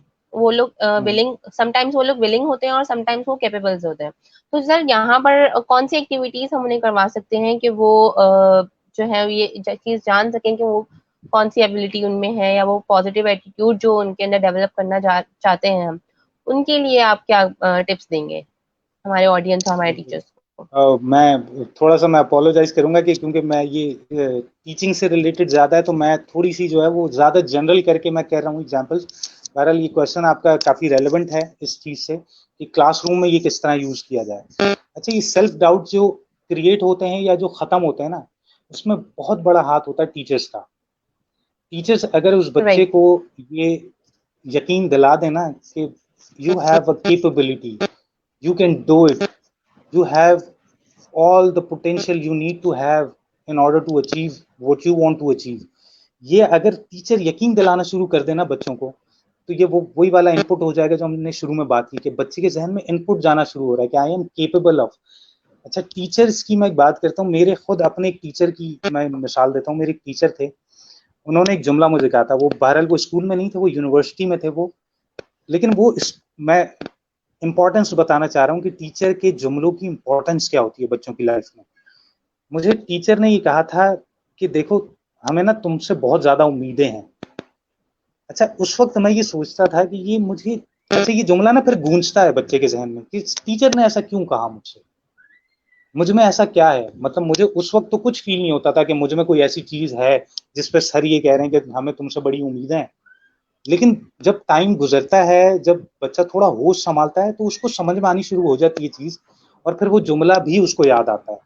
तो टीचर से मैं ये रिक्वेस्ट करूंगा कि प्लीज आप स्टूडेंट्स पे ना, स्टूडेंट्स को ध्यान दें। हर बच्चा स्पेशल है, हर बच्चा हर किसी ना किसी चीज में माहिर है। सिर्फ उसको यकीन दिलाने की जरूरत है कि आप ये कैसे कर सकते हैं। दूसरा जो आप कह रही है कि क्या एक्टिविटीज कराई जाएं। अच्छा, ये जो आप लोगों ने वर्ड यूज किया है ना, transform education, this is the best part. हमें ट्रांसफॉर्म करना पड़ेगा, एजुकेशन को ट्रांसफॉर्म करना पड़ेगा। हर बच्चा साइंस के सैयारों को गिन के, और इतने सैयारे हैं और इतने सन जो है वो सबसे बड़ा है, ये हर बच्चे के काम की चीज नहीं। ठीक है। अब एक बच्चा जो पेंटर बनना चाहता है या जो आर्टिस्ट बनना चाहता है, या फॉर एग्जाम्पल उसकी आवाज बहुत खूबसूरत है, उसको उससे रिलेटेड चीजों में, मैं ये नहीं कह रहा हूँ कि ये चीजें इंपॉर्टेंट नहीं है, ये सारी चीजों की इंफॉर्मेशन उससे होना, मैथ्स का पता होना उसको बड़ा जरूरी है, इंग्लिश उसको अच्छी इंग्लिश होना बहुत जरूरी है। ये सारी चीजें बहुत इंपॉर्टेंट है। लेकिन जो उसका एटीट्यूड डेवलप करेगी ना चीज, वो डेवलप करेगी उसकी अपनी स्किल, उसका अपना पोटेंशियल। टीचर या पेरेंट से अच्छा कोई आइडेंटिफाई नहीं कर सकता उस बच्चे का टैलेंट, क्योंकि वो बच्चा मुस्तकिल उनके सामने होता है। वो चेक कर सकते हैं कि इसका एप्टीट्यूड क्या है, ये किन चीजों में ये अपना इंटरेस्ट शो करता है। कुछ बच्चे होते हैं वो पेंटिंग में वाकई अपना इंटरेस्ट शो करते हैं, कुछ बच्चे होते हैं वो पेंट को इधर से उधर मारते रहेंगे, वो बताएंगे, वो आपको खुद बताएंगे कि मुझे कोई इंटरेस्ट नहीं है इसमें। लेकिन कुछ बच्चे बता रहे होते हैं कि हमें बहुत इंटरेस्ट है, हमें बहुत मजा आता है ये करने में। इसी तरह स्टोरी टेलिंग एक चीज होती है, स्पीकिंग करना एक चीज होती है, प्रेजेंटेशन स्किल्स कुछ बच्चों की बहुत अच्छी होती हैं, कुछ बच्चों की राइटिंग स्किल्स बहुत अच्छी होती हैं। उन स्किल्स को आपने इनहेंस करवाना है। टीचर्स का काम है ये पेरेंट्स का भी काम है, टीचर्स का भी काम है कि वो बच्चे को इनहेंस करवाएं। उससे रिलेटेड एक्टिविटीज हैं, चाहे तो होमवर्क दे दें, और उनके पेरेंट्स को भी ये बात बताएं कि आपके बच्चे में ये स्किल है और वो ये बहुत अच्छा कर सकता है, ताकि पेरेंट्स भी उसकी उस स्किल पर ध्यान दें। बाकी चीज जो स्कूल में जो भी एजुकेशन है वो वैसे ही नेसेसरी है, उतनी ही जरूरी है। लेकिन अगर उसके साथ उनकी स्किल डेवलपमेंट पे या उसकी स्किल एनहेंसमेंट पे या स्किल आइडेंटिफिकेशन पे ही काम हो जाए ना, तो ये बहुत बड़ी अचीवमेंट होगी कि बच्चे को जब वो स्कूल पास आउट होके निकले तो उसको वो ना श्योर हो, मुझे ये चीज पसंद है। मैं यूनिवर्सिटी से भी जब बाहर निकला था तो मैं शायद ये जवाब ना दे पाता कि मैं क्या काम बहुत अच्छा कर सकता हूँ। मैं मतलब एक जनरल वो बता रहा हूँ कि नॉर्मली हमारे जो स्कूल सिस्टम है उसमें होता यही है। मैट्रिक से निकलने के बाद आप बच्चों से पूछे ना अगर कि क्या करना चाहते हो, 90% 95% बच्चे कहेंगे आगे जाके देखेंगे क्या करना है। अभी तो मतलब राइट। इंटर कर लें, अभी तो स्कूल से जान छूटी है तो अभी थोड़ा आराम कर लें। उस बच्चे को नहीं पता कि आगे जिंदगी में क्या करना है। तो अगर स्कूल में टीचर्स ये उसको स्किल डेवलपमेंट और स्किल आइडेंटिफिकेशन करवा दें, तो वो एटलीस्ट मैट्रिक के बाद ये कहने के काबिल होगा कि this is my skill and I will do it.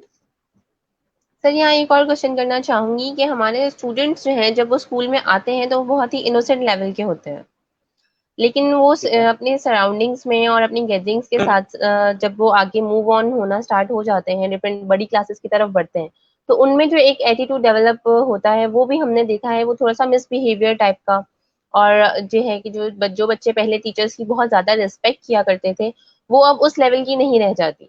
लेकिन समहाउ ये होता है कि किसी एक टीचर की वो बहुत रिस्पेक्ट कर रहे होते हैं, बट अदर्स टीचर्स को वो किसी खातिर में नहीं लाते। तो यहाँ पर जो उनका एटीट्यूड बहुत ज़्यादा मोल्ड हो जाता है, बहुत ज़्यादा डिफरेंट हो जाता है, उनको कंट्रोल करने के लिए या उनमें पॉजिटिव एटीट्यूड डेवलप करने के लिए, क्योंकि यूथ की बात आ जाती है कि ये हमारी यूथ है, तो इन यूथ डेवलपमेंट पे अगर पॉजिटिविटी की बात करें, तो यहाँ पर आप क्या कहेंगे इन जनरल सिनेरियो में भी अगर हम बात करें तो?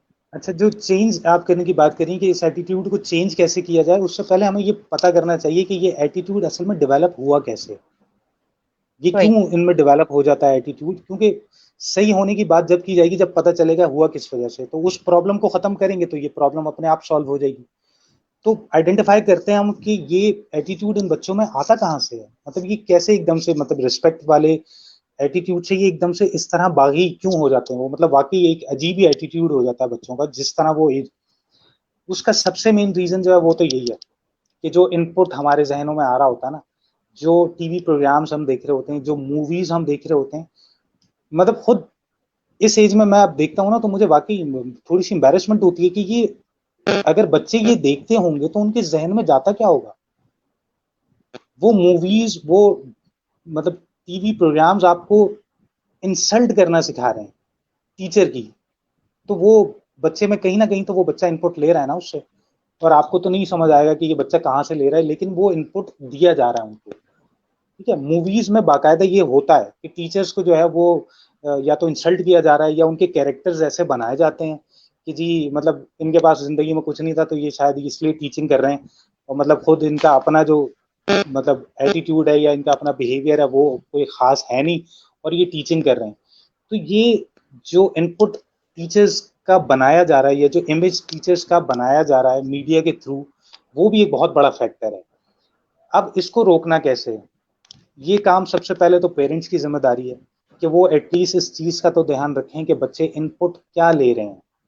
ठीक है, जब मैं मुस्तकिल बच्चों को ये दिन में बताऊंगा कि टीचर्स जो है वो ये वाले टीचर सही नहीं है, ये वाले टीचर अच्छे नहीं है, या ये सही नहीं पढ़ाते, तो मैं उनके बारे में अच्छी बात करना चाहूंगा भी नहीं कर पाऊंगा क्योंकि मुझे वही। बताया ही नहीं किसी ने। तो इस पे या तो खुद पेरेंट्स इस चीज पे काम करें, इंपॉर्टेंस बताएं टीचर्स की, कि हम्म। टीचर्स की इवन जो दूसरे कंट्रीज हैं वहां पे इवन जज खड़ा हो जाता है अगर कोई टीचर कोर्ट में आ जाए, जज अपनी जगह से खड़ा हो जाता है। तो जब इतनी रिस्पेक्ट वो कर रहे होंगे तो वो डेफिनेटली वो बच्चे फिर कितनी रिस्पेक्ट करते होंगे टीचर्स की, वो फिर माँ बाप की तरह उनकी रिस्पेक्ट करते होंगे ना, जिस तरह वो अपने माँ बाप की रिस्पेक्ट करते होंगे ऐसे ही वो टीचर्स की भी करते होंगे। लेकिन ये रिस्पेक्ट उनसे करवाई जाती है, वो खुद से नहीं कर रहे। उनको जो इनपुट दिया जाएगा वो उन बेसिस पे करेंगे। तो सबसे पहला काम तो ये पेरेंट्स का है, क्योंकि टीचर्स अगर खुद अपनी रिस्पेक्ट करवाने लग जाएंगे तो फिर वो पढ़ाएंगे कब में। तो ये काम पेरेंट्स का है। और दूसरा ये कि कुछ हद तक टीचर्स को भी चाहिए कि पेरेंट्स को इस चीज के बारे में अवेयर करें, और खुद भी जो हो सके बच्चों से नरमी से पेश आए। अगर उनका एटीट्यूड खराब भी है तो उनके खराब एटीट्यूड को बहुत ज्यादा अगर आप पॉइंट आउट करने लगेंगे, क्योंकि बच्चा जो है ना उसको थ्रेट पसंद नहीं है। बच्चे को आप कुछ भी कर लें, वो आप उसको अगर थ्रेट करने वाले अंदाज में या डांटने वाले अंदाज में कुछ भी समझाएंगे ना, उसमें नहीं समझ रहा। ये वही। खुद हम लोग अपने घर में भी एक्सपीरियंस करते हैं ना, एक बच्चा वो दीवार पे वो मुस्तकिल पेंट किए जा रहा है, अब आप उसको गुस्से से मना कर दें तो पहले वो दीवार की तरफ देख के कर रहा था, फिर वो आपके मुंह की तरफ देख के करेगा, फिर आप बेबस हो जाएंगे, आप कुछ भी नहीं कर सकते। तो वो बच्चों को थ्रेट होना पसंद नहीं है, बच्चों को नहीं पसंद कि उन्हें धमकाया जाए। बच्चे प्यार चाहते हैं, उनको प्यार से एहतराम भी प्यार से सिखाएं, और अगर डांटना भी है ना तो उनको कोशिश करें कि कुछ इस तरह का प्रोसीजर, कुछ इस तरह की चीज करें कि उनको सबके सामने एक तो ना डांटें। ठीक है, या फिर ये काम आप पेरेंट्स से करवाएं, मतलब टीचर्स जो है वो पेरेंट्स को ये बात समझाएं कि देखें बच्चे का एटीट्यूड खराब होने की बहुत बड़ी रीजन होती है कि वो बच्चा इनपुट क्या ले रहा है। ठीक है, तो वो जो टीवी शोज आप अगर घर पे इस तरह के चला रहे हैं तो वो ध्यान रखें कि आप तो शायद उससे इतने असरअंदाज नहीं हो रहे, लेकिन वो बच्चा बहुत ज्यादा असरअंदाज हो रहा है। हो सकता है आपके सामने उस एटीट्यूड को शो ना करे, लेकिन वो बाहर जाएगा तो जरूर शो करेगा। और यही होता वही। है, कभी कभी हम परेशान हो जाते हैं, हम कहते हैं कि यार ये इसने कहाँ से सीखा, ये तो घर में कोई नहीं करता। तो ये जो चीजें होती है ना ये वाकई में, लेकिन ये सबको पता है कि कहीं से सीखा है, ये मतलब पैदाइशी तौर पर लेकर नहीं आया था ये वाला बिहेवियर, ये कहीं से सीखा है। तो मतलब इस इम्पोर्टेंस को तो हम समझ रहे हैं कि जो वो सीखेगा वही करेगा। उसको सही चीजें सिखाएं। ये एक उसका तरीकेकार है कि उसको समझ के उन्हें सही चीजों को सिखाया जाए। All right, sir. Thank you so much for this wonderful and informative examples. I think no more questions are here. You can continue more. Okay, मैं कंक्लूड करता हूँ ज्यादा, क्योंकि टाइम आई गेस हो चुका हुआ है। Almost 10 minutes are left. Okay, मैं कोशिश करता हूँ इसको कंक्लूड करूँ। अच्छा, जो छठा जो सॉरी फिफ्थ जो वो है डिजीज, जो बीमारी है, वो है वरी। आई गेस 3 हुई थी, इंडिफरेंस, इनडिसीजन एंड डाउट, 3 हो गई थी। चौथी Right. जो है वो है वरी। वरी से मुराद परेशानी, जो मतलब हमें परेशानी हो जाती है ना कि बच्चा सही बिहेवियर नहीं है, बच्चा परेशान कर रहा है बहुत ज्यादा, या इसका एटीट्यूड ठीक नहीं है, ये परेशानियां हैं। अच्छा, ये बच्चे को भी होती हैं कुछ जगहों पे। टीचर जो है वो मारते हैं, टीचर जो है वो डांटते हैं, टीचर सही से पढ़ाते नहीं है, ये सारी हैं परेशानियां। अच्छा, टीचर्स की जो परेशानी है कि बच्चा ध्यान नहीं दे रहा, या बच्चा जो है वो सही से रिस्पॉन्स नहीं फोकस कर नहीं रहा, करता, मिसबिहेव करता या है, फोकस पैनिक नहीं कर कर रहा। देता है। एग्जैक्टली अच्छा, ये परेशानियां, इन परेशानियों से कुछ बेहतर होने वाला है? ऐसी क्वेश्चन मैं नेवर। आपसे कह रहा हूँ, क्या इन परेशानियों आई से डोंट अगर थिंक मैं ये सो कि परेशान, आई एग्जैक्टली डोंट थिंक सो कि परेशानियों से हम कुछ वो कर सकते हैं। बस इसका सॉल्यूशन हम ढूंढने की कोशिश कर रहे हैं, और इसी एग्जैक्टली के बिहाफ पे हमने ट्रांसफॉर्म कुछ करने की कोशिश की है, ताकि हम उनके एटीट्यूड को अगेन वही कहेंगे कि पॉजिटिव एटीट्यूड की तरफ लेकर आएं और लर्निंग का कॉन्सेप्ट सिखाएं। That's good. एग्जैक्टली यही चीज है कि परेशान, सिर्फ परेशान होने से कुछ नहीं होता। मतलब अगर ये सिचुएशन जिस तरह आप लोगों ने ट्रांसफॉर्म किया है कि जैसे ये सिचुएशन क्रिएट हुई, आप लोगों ने ऑनलाइन सेशंस करने स्टार्ट कर दिए। अगर आप लोग इसी चीज पर परेशान होते रहते कि अब सब बंद हो गया है, अब तो क्लासेस नहीं हो सकती, अब ये नहीं हो सकता, उस परेशानी से कोई फायदा नहीं होने वाला था, कोई फायदा नुकसान नहीं। होने वाला था। नुकसान क्या होता कि ये जो सेशंस अभी आप लोग कर रहे हैं, ये सेशंस नहीं होते।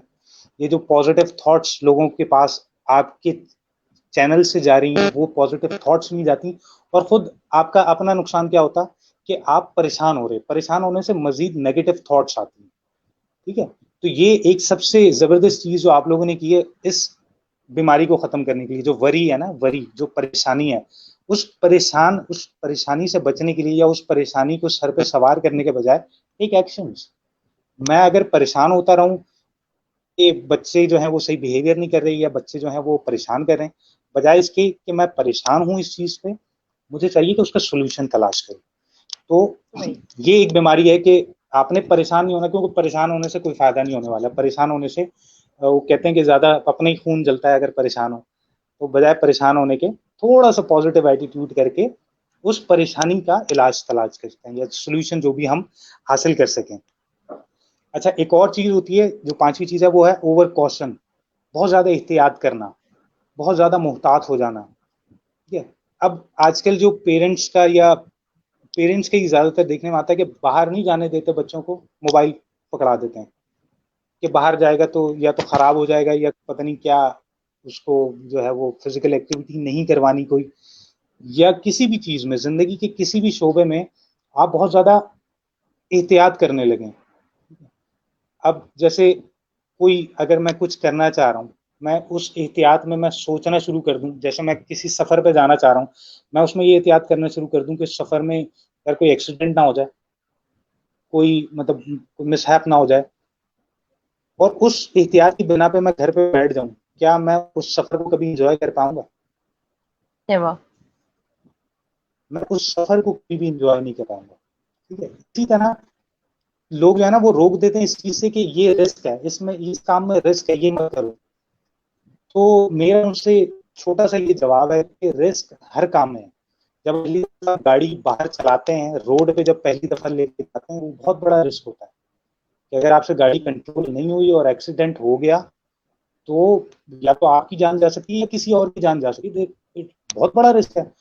तो क्या इस रिस्क को लेकर मैं घर पे गाड़ी रख के बैठ जाऊं, क्या मैंने गाड़ी नहीं चलानी? उस गाड़ी का फायदा तो नहीं है, उसका मतलब रिस्क तो लेना पड़ेगा। पानी के जहाज की बात कर लेते, या अभी एयरप्लेन की बात कर रहे थे, अभी पीआईए का रिसेंट एक एक्सीडेंट हुआ है ना, सबने देखा है। तो क्या वो रिस्की नहीं था उस वक्त भी जब लोग उसमें सवार हुए थे? वो रिस्की था, लेकिन लोग उसमें सवार हुए और लोगों की जान भी चली गई। लेकिन क्या उसके बाद से अब लोगों ने जहाज में बैठना बंद कर दिया? लोग अभी भी जहाज में बैठ रहे हैं। तो यहाँ पे तो रिस्क लेने के लिए तैयार हैं हम। लेकिन जब अपनी जिंदगी के लिए कुछ एक डायरेक्शन सेलेक्ट करके उसकी तरफ मूव करने की बात आती है, तो फिर हम कहते हैं इसमें रिस्क है, ये वाला रिस्क हम नहीं लेते। ये वाला रिस्क भी हमें लेना पड़ेगा, क्योंकि हो सकता है, मतलब ऐसा नहीं है कि आप रोड पे गाड़ी लेके निकलेंगे तो एक्सीडेंट नहीं होगा। इसी तरह जब आप एक डायरेक्शन में निकलेंगे तो हो सकता है वहां पे भी मुश्किलात आए। लेकिन उन मुश्किलात के बाद, क्योंकि जब आप पहली दफा गाड़ी सही से चला लेते हैं ना, और एक अच्छा लंबा टूर करके आ जाते हैं, तो फिर आपको सेंस ऑफ अचीवमेंट होती है कि मैंने आज गाड़ी चलाई और मैं इतनी दूर गया और यहाँ से घूम के आया। सबको बताते हैं। इसी तरह जिंदगी में जब मैं कुछ सिलेक्ट करूंगा कि मैंने ये करना है, हो सकता है मुश्किलात आए, कहीं पे आपको कोई जो है वो ऐसी मुश्किल आ जाए कि आप कहें कि मैं छोड़ दूं। लेकिन उस मुश्किल के साथ ही अगर जब आप उसको अचीव कर लेंगे, तो फिर आप आपके सबको बताएंगे ना, मैंने ये करने का सोचा था, फिर मुझे मुश्किल भी आई, लेकिन मैंने जो है ये काम कर लिया। ये सेंस ऑफ अचीवमेंट आएगी कब? जब मैं रिस्क लूंगा। राइट। अगर मैं रिस्क नहीं लूंगा तो ये सेंस ऑफ अचीवमेंट नहीं आएगी। एक जुमला मैं इसका नहीं रिस्क आता। टेकिंग का मैं बताता हूँ। लेस ब्राउन अपने प्रोग्राम में कहता है कि if you are not willing to take risk, you can not grow, and if you can not grow, you can not become your best, and if you can not become your best, you can not be happy, and if you can not be happy, then what else is there in life? अगर मैं जिंदगी में खुश नहीं हूं तो फिर जिंदगी में है क्या? और जिंदगी में खुशी मिलती है मुझे रिस्क लेने के बाद। एक आदमी है, उसको आप कहें कि ये एक कोने में आपने बैठे रहना है, 100 साल की जिंदगी वो जीता है, आप कहेंगे एक कोने में तुमने बैठे रहना, तुम्हें खाना वक्त पे मिलता रहेगा, जो भी तुम्हारी जरूरियात हैं तुम्हें मिलती रहेंगी, और तुम आराम से जिंदगी गुजारो। बड़ी सेफ ऑफर है ना, कुछ भी नहीं करना पड़ेगा, सुकून से बैठ के खाता रहूंगा।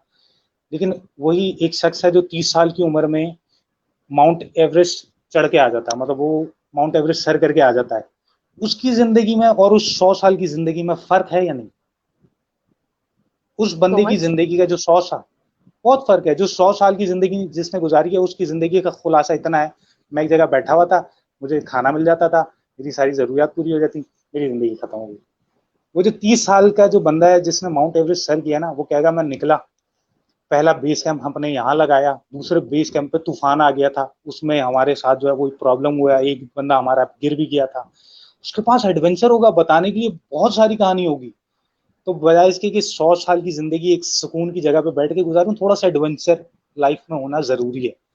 और लाइफ में एडवेंचर होगा तो ही मजा भी आएगा, लोगों को बताने में भी मजा आएगा। तो ये जो ओवर कॉशन है ना, बहुत ज्यादा एहतियात करना, एहतियात करना जरूरी है, लेकिन बहुत ज्यादा एहतियात करना कि मैं सिर्फ बैठ जाऊं अब कुछ नहीं करना, ये वाली एहतियात नहीं होनी चाहिए। ठीक है। जो लास्ट है वो है पेसिमिज्म। पेसिमिज्म पे हम बहुत ज्यादा बात करते हैं, ग्लास हाफ फुल और हाफ एम्प्टी, बहुत ज्यादा हमने इसकी एग्जाम्पल सुनी है कि पॉजिटिव थिंकिंग और नेगेटिव थिंकिंग में फर्क ये होता है कि जो पॉजिटिव थिंकर होता है वो कहता है ग्लास जो है वो हाफ फुल है, और जो नेगेटिव थिंकर होता है वो कहता है ग्लास हाफ एम्प्टी है। तो ये नजरियात हैं देखने के। वो ग्लास हाफ फुल भी है और हाफ एम्प्टी भी है, मतलब इसमें कोई रॉकेट साइंस नहीं है कि जो अगर पॉजिटिव साइड भी देख रहा है कि ये हाफ फुल है, उसके लिए भी हाफ एम्प्टी ही है। लेकिन थिंग्स, जिम बेगनॉल एक बड़ा जबरदस्त जुमला कहता है when you change the way we think of things, the things we think of change. जब हम सोचने का नजरिया तब्दील करते हैं ना, हमें चीजें बदली हुई नजर आती हैं। तो चीज जैसी है वैसी ही रहेगी। पॉजिटिव थिंकर के लिए वो ग्लास आधा भरा हुआ है, नेगेटिव थिंकर के लिए आधा खाली है। तो ये मुझ पर डिपेंड करता है कि मैं लाइफ को किस तरह देखता हूँ। राइट। तो जब मैं ये पॉजिटिव थिंकिंग अपने अंदर ले आऊंगा तो मुझे वो ग्लास हाफ फुल नजर आने लगेगा, बिल्कुल। तो फिर मैं बेहतर चीजों के जानिब जाऊंगा। ठीक है। तो ये कंक्लूड मैं करूंगा कि भाई जिंदगी में जो भी मुश्किल आ जाए ना, वो मुश्किल को आप खत्म नहीं कर सकते, उस मुश्किल को आप हैंडल कर सकते हैं। बीमारी को आप खत्म नहीं कर सकते, बीमारी को आप हैंडल कर सकते हैं, ताकि नेक्स्ट टाइम जब आपके सामने वो बीमारी आए तो आप बेहतर तौर पर उसको टैकल कर सकें। ठीक है बिल्कुल। जी। सर बढ़ते हैं ऑडियंस की तरफ। यहाँ पर हमारे पास आकिब हुसैन एक क्वेश्चन कर रहे हैं, what is the difference between attitude behaviour, does positive attitude leads towards good behaviour? I sorry think हम इस पर, आपकी वॉइस कट रही है। Alright.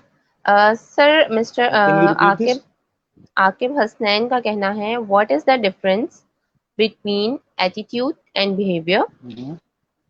Does positive attitude Mhm. Leads towards good behaviour? Okay.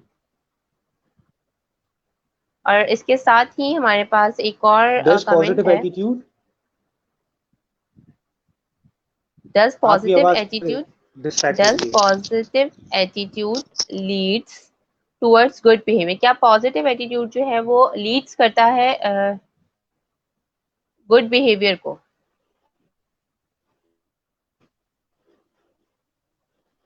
Positive behaviour की तरफ. जी, good behaviour की तरफ Does positive positive attitude attitude किस leads to positive behavior? Good behaviour? Good behaviour, Good behavior. जी Okay. Okay. पहली चीज तो ये the difference between attitude and behavior. Yes यही सवाल था पहला कि व्हाट इज द जी जी difference between attitude and behaviour. अच्छा, ये मैंने स्टार्ट में जो मैंने बताया था जी कि सर एटीट्यूड हमारा बनता है उन चीजों से जो हम इंफॉर्मेशन हमारे जहन में इनपुट होती है.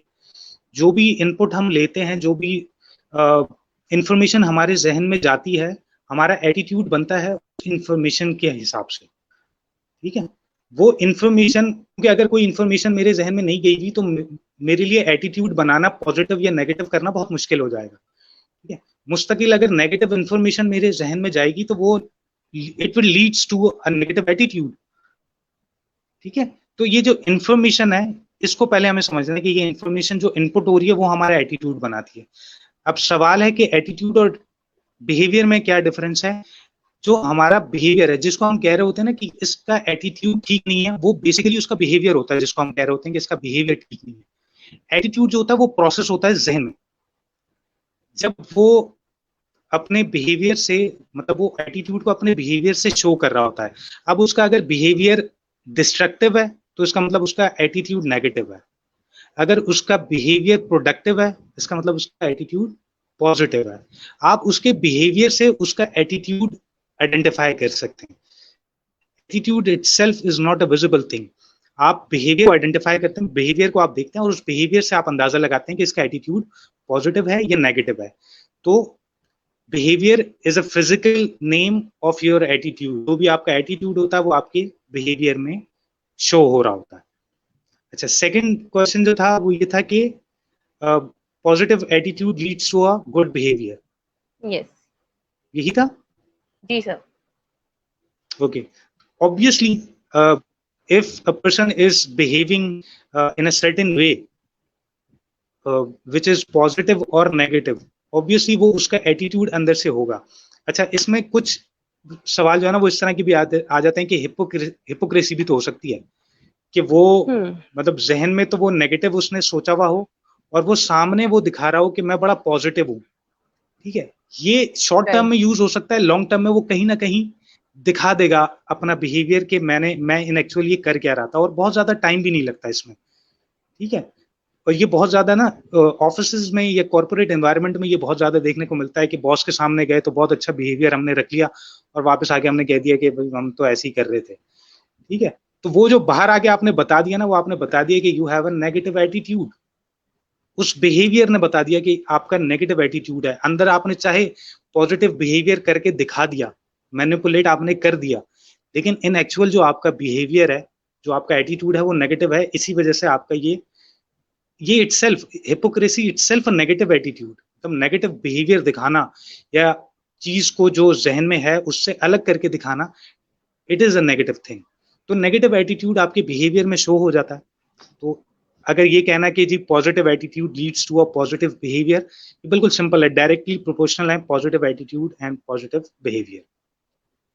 ऑलराइट सर, इसके साथ हमारे पास एक और कमेंट है, मिस समाना Ammar. As I am also a teacher, I think the thing that matters in any child life is his surroundings. And child's first attitude is built at his home. No change child's behavior, we need to be change our society, do and don'ts, cause it's a cycle that is moving on. So what do you think, changing only a child behavior is more than worthy, or to change the thinking of the people which leads in distractions of his personality? Okay. सबसे पहली चीज तो जो ये कहा है कि जो सराउंडिंग्स होती हैं वो बहुत ज्यादा असर करती हैं बच्चे की जहन पे या बच्चे उसकी जिंदगी पे या उसका सोच डेवलप होने में, उसका एटीट्यूड डेवलप होने में। ये 100% ठीक बात है कि जो भी सराउंडिंग्स होंगी उसकी वो वही करता है। जैसे मैंने अपनी एग्जांपल दी थी कि बचपन में मैं अपने घर वालों को देखता था, जो मेरे बड़े भाई थे वो क्रिकेट खेलते थे, तो मुझे भी शौक था, Right. मैं भी उनको देख देख के। लेकिन आजकल के जो बच्चे हैं वो देखते हैं सब मोबाइल यूज कर रहे हैं, तो वो बच्चे वही मोबाइल यूज करने लग जाते हैं, उन्हीं पे ही उनको जो है वो पोएम्स चाहिए, उन्हीं पे उनको गेम्स खेलने हैं। वो फिजिकल एक्टिविटीज वाला दौर अब इतना ज्यादा नहीं रहा जो कुछ अरसा पहले हुआ करता था। तो ये सराउंडिंग्स जो है ये इफेक्ट तो कर रही हैं और ये हमें नजर भी आ रहा है। अच्छा, रही बात कि लोगों की थिंकिंग को चेंज करना के बजाय इसके कि बच्चे के बिहेवियर पे ध्यान दें, लोगों की थॉट्स को चेंज किया जाए, देखिए ये काम हम नहीं कर सकते। लोगों की थॉट्स को हम चेंज नहीं कर सकते। जिंदगी वो जो मैंने स्टार्ट में मैंने बताया था ना, सम यूनिवर्सल लॉज हैं इस दुनिया के, ठीक है। इस चीज को समझना पहले ये पड़ेगा कि क्या चीज है जो मैं चेंज कर सकता हूँ और क्या चीज है जो मैं चेंज नहीं कर सकता। इंसान जिंदगी में या इंसान इस पूरी दुनिया में जो एक चीज चेंज कर सकता है या कंट्रोल कर सकता है ना, वो उसका अपना दिमाग है। इंसान के जहन में या इंसान के जहन के अलावा उसकी चीज में ना और कोई चीज इतनी कंट्रोल में नहीं है जितना उसका अपना दिमाग। मैं अपने दिमाग में आई हुई थॉट्स को तब्दील कर सकता हूँ, मैं सामने के दिमाग में आई हुई थॉट्स को ना तो पता कर सकता हूँ बहुत ज्यादा कि एग्जैक्टली ये सोच क्या रहा है, ना मैं तब्दील कर सकता हूँ, ना ये मेरा काम है कि मैं तब्दील करने की कोशिश करूं। उसको तब्दील करने की कोशिश में हो सकता है मैं अपनी थॉट्स को भी खराब कर लूं, ठीक है। तो मुझे पहले समझना ये है कि what is changeable and what is not changeable. तो चेंजेबल चीज जो है वो है मेरी अपनी थॉट्स, और जो अनचेंजेबल है वो दूसरे की थॉट्स। तो अगर मैं जहन लगाऊं, अच्छा ये जो हमारी फ्रस्ट्रेशन होती है ना, इसकी फ्रस्ट्रेशन की भी बहुत बड़ी वजह होती है कि हम दूसरों की थॉट्स को तब्दील करने की कोशिश कर रहे होते हैं। हम एक ऐसी चीज को चेंज करने की कोशिश कर रहे हैं जो हमारे कंट्रोल में नहीं है, जो हम चेंज नहीं कर सकते। और जब वो चेंज नहीं होती तो हमारे अंदर फ्रस्ट्रेशन क्रिएट हो जाती है, ठीक है। तो बजाय इसके कि वो So अपनी true. फ्रस्ट्रेशन हम क्रिएट करें, तो हम अपने जहन में जो थॉट्स आ रही हैं उसको चेंज करते हैं। उसको चेंज करना आसान भी है और ये कंट्रोल में भी है ना, कि मुझे पता है कि मैं चेंज कर सकता हूँ। तो बजाय इसके कि लोगों की थॉट्स को तब्दील किया जाए जो कि नहीं हो सकती, अपनी थॉट्स को तब्दील किया जाए। जो हमने पेसिमिज्म में एग्जांपल दी ना, हाफ फुल और हाफ एम्प्टी। जो पॉजिटिव थिंकर है उसको क्यों नजर आ रहा है Right. हाफ फुल, जबकि वो तो वही चीज है। और नेगेटिव थिंकर को क्यों नजर आ रहा है कि वो हाफ एम्प्टी है। एक ही चीज को देखने के नजरियात मुख्तलिफ हैं। तो उसकी थिंकिंग को जो आधा खाली देख रहा है, मुझे उसकी थिंकिंग को चेंज नहीं करना, मुझे अपनी थिंकिंग को चेंज करना है कि हाफ फुल है ना, दैट्स गुड, क्या पॉजिटिव इसमें किया जा सकता है उसके बारे में सोचते हैं ये। Right. सर इसके साथ ही जो है वो हम सेशन को एंड करने की तरफ चलेंगे। मैं जी लास्ट जी। में आपसे चाहूंगी कि आप अगर ऑडियंस को कोई टिप्स देना चाहें कि इंडिविजुअली हम अपने एटीट्यूड को किस तरह से पॉजिटिव एटीट्यूड की तरफ लेकर जा सकते हैं, और हमें कौन सी टिप्स डेली लाइफ में करनी चाहिए, कौन सी प्रैक्टिसेस हमें डेली लाइफ में करनी चाहिए जिनकी वजह से उनमें पॉजिटिव एटीट्यूड डेवलप हो। क्योंकि मुझे लगता है कि इंडिविजुअली अगर हम अपने ऊपर काम करें, हर शख्स अगर अपने ऊपर काम करे, तो हमारी पूरी सोसाइटी जो है वो एक टाइम में इम्प्रूव कर सकती है। तो आपसे चाहूंगी कि आप कुछ जो है वो टिप्स हमारी ऑडियंस के साथ शेयर करें। तीन चार पॉइंट्स मैं बताता हूँ जो डेली लाइफ में अगर हम अ, अपने यूज करें ना, तो ये एटीट्यूड को पॉजिटिव किया जा सकता है। उनमें सबसे पहली चीज है reverse the way getting out from the bed. जो हमारा सुबह उठने का जो एक रूटीन है ना, उसको हमें तब्दील करना पड़ेगा। सुबह बड़े लेथार्जिक हुए हुए होते हैं हम, कल की दिन भर की थकन हमारे जहन में होती है, सुबह उठा ही नहीं जा रहा होता। और एक रूटीन बना हुआ होता है कि बस सुबह उठना है, उसी तरह जो है वो सारे काम अंजाम देने हैं, अपने जो है ब्रेकफास्ट करना है। इसको थोड़ा सा अगर हम चेंज कर लेना कि हम थोड़े एनर्जेटिक होके बेड से उठें कि जी ठीक है, एक नया दिन है, कुछ नया करना है। ये सबसे मुश्किल चीज है, ये भी मैं बता दूं, ये बहुत मुश्किल चीज है, लेकिन ये भी प्रैक्टिस से ही होती है। प्रैक्टिस हम करते रहेंगे ये चीज हो जाएगी। क्योंकि सुबह जब उठते हैं ना, वो दिन का हमारा डिसाइड कर देता है कि आगे दिन कैसे गुजरने वाला है। तो जो सुबह उठने का जो हमारा जो क्या कहना चाहिए कि जो एक फैशन बना हुआ है ना, उस फैशन को तब्दील करने की जरूरत है। सुबह बहुत एनर्जेटिक होने की जरूरत है, बहुत ज्यादा एनर्जेटिक होकर उठें, थोड़ा सा वर्कआउट करें, चाहे 5 मिनट का या 10 मिनट का, लेकिन वो करें, क्योंकि वो बॉडी में आपके पॉजिटिव वाइब्स लेकर आती हैं। अब जो न्यूरोलॉजिस्ट साइंटिस्ट हैं, उन्होंने बाकायदा रिसर्च दी है इस पे कि जब आपकी बॉडी मूव करती है तो आपका जहन बहुत ज्यादा पॉजिटिव सोचने के काबिल हो जाता है और पॉजिटिव इनपुट लेने के काबिल हो जाता है।